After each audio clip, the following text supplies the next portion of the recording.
today's video, we'll uncover 5 Titanic mysteries you may have never heard before.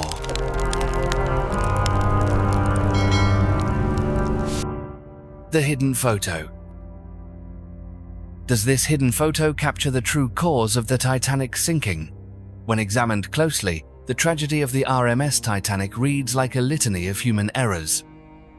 Warnings about drifting ice were ignored. The ship sped recklessly through dangerous waters. Emergency preparations were grossly insufficient. All of these missteps culminated in one of the deadliest maritime disasters in history. But what if the greatest mistake of all had been concealed for over a century? What if the Titanic had set off across the Atlantic already crippled by a severe, hidden flaw? Irish journalist Senan Moloney stumbled upon a shocking revelation while investigating a set of photographs that had been tucked away for decades. In one of the images, he noticed an anomaly on the Titanic, a large dark mark along the starboard side, the very side that would strike the iceberg on that fateful April night. Digging deeper, Moloney uncovered evidence suggesting that the ill-fated ship may have been fatally compromised by a coal fire smoldering for days before the voyage. He discovered that a few surviving stokers and firemen had almost immediately claimed the ship had sunk because of a coal fire that had erupted in one of the storage bunkers just before Titanic departed for New York. The ship's coal supply had been stacked directly against the hull, standard practice at the time. However, the Titanic's unprecedented size meant that its coal bunkers rose over 30 feet high, and manually shoveling coal simply wasn't enough to extinguish an accidental fire of that scale. A coal fire could explain several puzzling aspects of the Titanic's journey. Despite White Star Line's official policy prohibiting speeds over 20 knots, the Titanic was traveling at 23 knots. Additionally, sonar images of the wreck reveal that the iceberg had punctured the hull in multiple places with nearly identical damage, suggesting that the structure had already been weakened. The constant shoveling away of excess coal from the burning area might explain the ship's increased speed, while the hull's deformation from the prolonged blaze could account for multiple breaches rather than a single gash. But if the stokers had been reporting the fire throughout the voyage, why was this crucial piece of information ignored? According to Moloney, the answer lies in British pride. The Titanic had been hailed as the future of British passenger liners, a symbol of national prowess during an era of fierce global competition. Admitting that there had been a coal fire meant acknowledging a fatal oversight, a devastating human error that could shatter the pride of Britain's shipbuilding industry. Moloney even uncovered evidence suggesting that the judge who presided over the 1912 British inquiry into the sinking had financial interests in shipping companies and may have intentionally downplayed the coal fire allegations. If Moloney's theory holds true, the Titanic disaster takes on an entirely new meaning. Not merely a tragic accident, but a haunting parable of human folly and unchecked ambition. The iceberg photograph. Could this be the most infamous photograph of an iceberg in human history? More than a century has passed since the Titanic slipped beneath the icy waters of the Atlantic, yet its story continues to captivate the public and compel researchers to dig deeper. The tragedy is often viewed through a human lens. The determination of the survivors, the misjudgments of Bruce Ismay and Captain Smith. But the Titanic's disaster is only part of a larger narrative, one of man versus nature. And in that confrontation, nature won. Over 1,500 lives were claimed in a chilling display of raw power, leaving behind a haunting question: what happened to the iceberg that brought down the Titanic? Though capturing an exact image of the fatal iceberg was nearly impossible in the pre-GPS era, a few photographs emerged that some believe may depict the very one. One such photo was taken by 22-year-old Lawrence Stauder, a passenger aboard the RMS Carpathia, the ship that rescued Titanic survivors roughly 6 hours after the sinking. Stauder snapped a picture of a massive iceberg with a large chunk missing from its front. While the iceberg was impressive in size and location, its shape didn't match the descriptions given by Titanic survivors. A better visual match was captured by Stefan Rehorick during a voyage from Germany to America. A few days after the disaster, Rehorick's ship passed through a field of debris and he photographed a nearby iceberg. Unbeknownst to him, this iceberg closely resembled the one described by Titanic crew member Joseph Scarrett, who noted that it looked like the Rock of Gibraltar, only much smaller. But while the shape was strikingly similar, Rehorik's iceberg showed no visible signs of impact. Another compelling candidate was photographed by the chief steward aboard the German vessel SS Prince Adalbert, which passed near the Titanic wreck site the day after the ship went down. The black and white photo features one unmistakable detail: a streak of red paint along the base of the iceberg, the same color used on the Titanic's hull. The timing, the location, and that ominous streak of paint all point to this iceberg as the most likely culprit in the sinking of the Titanic. With or without photographic proof, experts agree on one fact: the iceberg must have been enormous when it broke off from the Greenland ice shelf in 1910 or 1911. It likely drifted slowly southward into warmer waters, shrinking in size until the moment it crossed paths with the Titanic. By the time of the collision, the iceberg had probably diminished significantly and would have completely melted by the end of 1912. Mysterious lights in the pitch. In the pitch-black hours of the 14th of April and the early morning of the 15th of April, 1912, as passengers aboard the Titanic huddled in lifeboats or slowly succumbed to the icy grip of the North Atlantic, many reported seeing what they believed was their salvation: ship lights glimmering on the horizon about 5 miles away. To the desperate survivors, the lights appeared to belong to a vessel that had received Titanic's distress signals and was speeding to their rescue. But no help ever arrived. Over 1,000 people drowned or froze to death before the RMS Carpathia finally reached the site at 4 a.m., nearly 2 hours after the Titanic had vanished beneath the waves. Were those lights real, or were they hallucinations born of hope and desperation?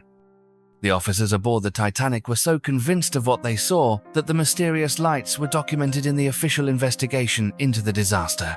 Could another ship have ignored Titanic's pleas for help, leaving more than 1,000 souls to die in silence? If the lights were real, they may have belonged to one of 3 possible ships. The first candidate is the SS Samson, a ship that had already come under suspicion as early as 1912. In 1962, during a BBC special marking the 50th anniversary of the sinking, it was revealed that Henrik Naes, the Samson's first officer, had made a deathbed confession. He claimed the Samson's crew had indeed seen Titanic's rockets rising from the horizon, as well as lights on the ship's masts. But rather than respond, the crew allegedly turned away because the Samson was carrying tons of illegally hunted seal meat and they feared discovery by the authorities. Naes's confession seemed to support earlier claims made by crew members of another ship, the SS Californian, which also failed to assist. These men reported seeing a vessel sailing toward Titanic. However, official port records from Iceland listed the Samson as docked at the time of the disaster, and no other crew member ever corroborated Naes's story. Another possibility was the SS Mount Temple. Unlike the Samson, the Mount Temple had a wireless radio and received Titanic's SOS messages. Understanding the gravity of the situation, radio operator John Durrant chose to remain silent on the airwaves until he could obtain precise coordinates for a rescue. Despite orders to halt due to the presence of icebergs, Captain James Henry Moore commanded the Mount Temple to push forward toward Titanic at full speed. But his effort was ultimately halted by an unpassable field of ice that lay between his ship and Titanic's last known location. The Mount Temple could do nothing but watch. Hours later, flares from the Carpathia lit up the sky, signaling the arrival of rescue. When the ice finally cleared, Mount Temple resumed its search for survivors, but found no trace of the Titanic at the reported coordinates. The Samson had no radio and may not have even been in the area. The Mount Temple was too far and blocked by ice. But the SS Californian was close, so close, in fact, the crew members later testified they could see the lights of a large steamship on the horizon, enough to suggest something was terribly wrong. The crew of the Californian continued to observe the scene as Titanic fired distress rockets into the sky. They even claimed to witness the ship's final moments, as rising water swallowed its electrical systems and extinguished all lights in a single, dreadful blink. Captain Stanley, Lord of the Californian, ordered his crew to signal the distant ship using a Morse lamp, but he never attempted to contact it by radio or send help to investigate. Earlier that night, the Californian's radio operator had angrily shut off communications after being curtly dismissed by Titanic's radio officer. It wasn't until sunrise that the Californian left the ice field and only when prompted by the Carpathia did it return to aid in the search for survivors. The inaction of the crew aboard the Californian, the ship most likely to have been the source of the mysterious lights, may have condemned hundreds to die in the freezing waters surrounding the Titanic. Collapsible A. On May 13, 1912, sailors aboard the ocean liner RMS Titanic spotted something unexpected, an indistinct shape bobbing through the waves of the North Atlantic. A cutter was lowered to investigate. As the drifting object was towed closer to the Oceanic, the curiosity of crew and passengers turned to horror. It was a lifeboat containing 3 corpses and a mysterious wedding ring. Documents found on one of the bodies identified him as Thomas Bay. Judging by their clothing, the other 2 were likely stokers, engine crewmen tasked with feeding the furnaces. The ring found inside the lifeboat bore a simple engraving, Edward to Gerda. The passengers and crew aboard the Oceanic were baffled. How had a lifeboat containing 3 dead bodies ended up adrift in the middle of the ocean? And why was a wedding ring lying at the bottom? A month earlier, and 200 miles away, the RMS Titanic had slipped beneath the waves after striking an iceberg. As the ship descended into the abyss, a handful of passengers scrambled for the final remaining lifeboat. Collapsible A. This was an Engelhardt-style lifeboat built with oak and fitted with heavy canvas sides that could be collapsed for storage and raised in an emergency. Wearing his dinner jacket, first-class passenger Thomas Bay made his way across the rapidly sloping deck and managed to crawl onto the hastily assembled lifeboat. Soon, roughly 20 others joined him. Collapsible A had not been successfully launched. It sat stranded on the deck of the Titanic with its passengers clinging to the hope of survival. As the rising water reached the boat, 3 final passengers slid down the tilted deck in a desperate final bid for life. They were August Wenstrom and the married couple Edward and Gerda Lindell. The trio slammed into the lifeboat, clawing at its sides. Only August and Edward had the strength to pull themselves aboard. Gerda slipped beneath the icy surface, adding her name to the growing list of the dead. The survivors aboard Collapsible A slowly began to perish from cold and exhaustion. To lighten the load on the partially flooded raft, the bodies of the dead were cast overboard. Edward, overcome with grief from losing his wife, lost the will to live and died that same night. Still clutching Gerda's wedding ring in his hand, he was given to the waves, and the ring slipped from his grasp to the bottom of the boat.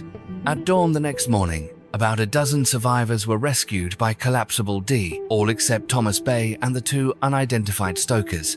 They had died just before help arrived. Their bodies, along with Gerda's ring, remained on board the drifting lifeboat for a month until the Oceanic found them. A final, floating reminder of the horror faced by the doomed souls of the Titanic on that fateful night. The Lost Telegram. In the weeks following the tragic sinking of the Titanic, Philip Franklin, the owner of the White Star Line, stood before a United States Congressional Committee. With a solemn expression, he testified that he had no knowledge of the Titanic's fate until survivors arrived in New York. He swore that no telegram had ever been received and that every decision made by the company had been based on delayed information about the ship's disappearance. But in 1988, a document surfaced that cast a long shadow of doubt over Franklin's testimony. Decades after the frigid waters of the North Atlantic swallowed the Titanic, an envelope was discovered containing a slip of paper, a telegram sent from the Titanic to White Star Line headquarters. It was an urgent message. The ship was sinking, and the situation was dire. After careful analysis of the printing style, official markings, and paper material, experts verified its authenticity. It was indeed a legitimate White Star Line communication, sent in 1912. The existence of this telegram does not change the devastating outcome of the disaster, but it raises serious questions about the honesty of Franklin's sworn statements. The central mystery remains. Did Philip Franklin receive the telegram? If he did, should his actions in the aftermath have been more closely scrutinized? Why would he lie to Congress, especially when nothing could have altered the ship's doomed fate? Or, if Franklin truly never saw it, did someone intentionally withhold the telegram from him?